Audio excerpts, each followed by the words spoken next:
What's going on, guys? FitnessKensho here, and today I wanted to talk about a couple things as far as what diet to choose when you're trying to engage in a weight loss journey. Now, I did drop a video on carb cycling explaining it for beginners, and I did do a video on like what are macros a couple weeks or maybe about a month ago or so.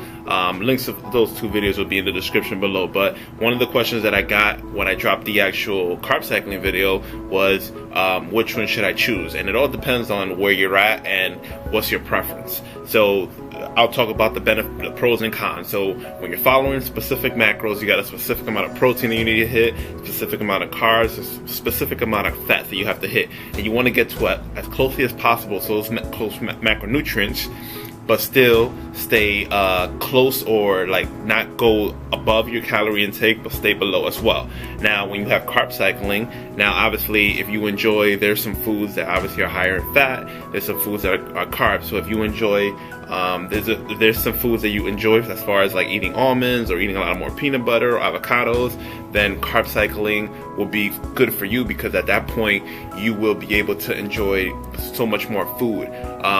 When you're following macros, let's say you only have 60 grams of fat, you can hit that 60 grams of fat depending on how lean your protein sources are, and then only be able to enjoy like maybe 20 to 25 grams of it.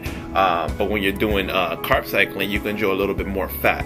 And then obviously on your higher carb days, you can actually enjoy more carbs. So it all depends on what type of person you are.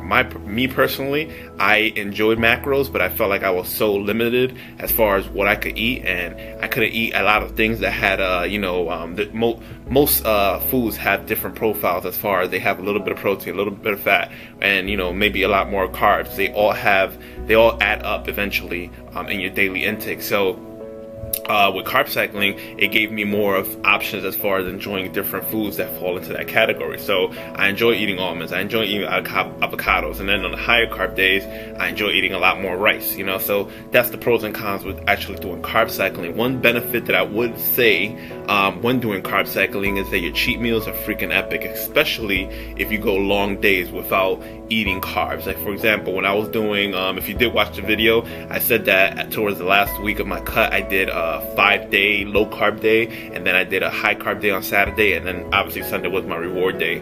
On my reward day that day, I was so depleted from my glycogen on that's stored in my muscles that I ate, pizza, ice cream, like freaking Chinese food, like you name it. Like I was just pretty much putting like a high extra refeed day in order to put all that glycogen back into my body, and I still lost weight. So if you are one of those people that you like to indulge on your cheat days, carb cycling may be the best bet for you.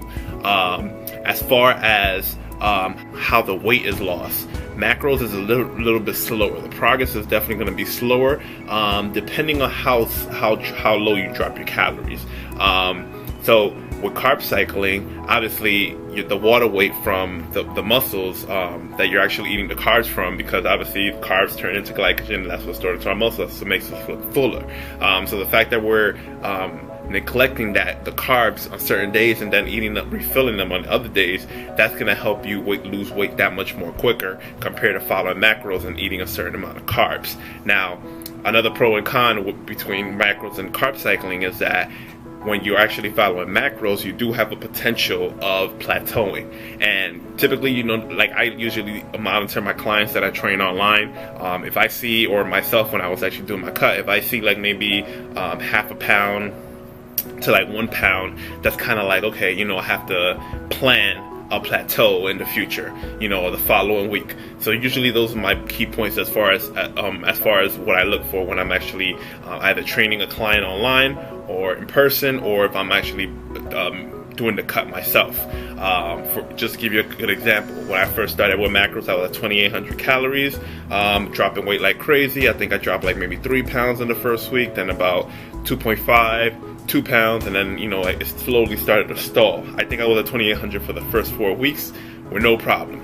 but you could tell that your body obviously is starting to adapt. The metabolism, the thing about when you're following macros is that, let's say my maintenance was 3,000, I bring it down to 28. Slowly my metabolism is going to start to adapt to 2,800, and that's when I got to go down to a little bit lower, and that's when the weight loss happens. With carb cycling, here's the difference. So with carb cycling, let's say you're at 3,000 and you bring it down to 20, let's say 24. Your metabolism starts going down. Then when you have those refeed days or the high carb days, you bump it back up, and then the metabolism tries to go back up, and then you bring it right back down, and you go. So you keep doing that jumping up and down.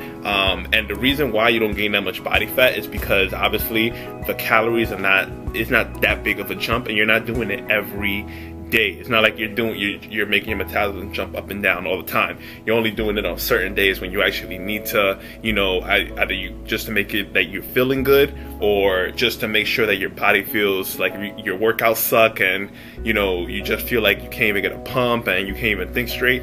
Then that calls for a refeed day or a cheat day, just to kind of like replenish what you haven't been eating on those certain days. So that is the difference between obviously macros and carb cycling. It all depends on what type of person you are and what's your current lifestyle. Again, I like to do, I enjoy fats, I enjoy carbs, so I prefer carb cycling towards the end of my cut. I would definitely follow macros in the beginning of your cut, just so you can get kind of like a structure as far as how you're going to monitor your weight loss.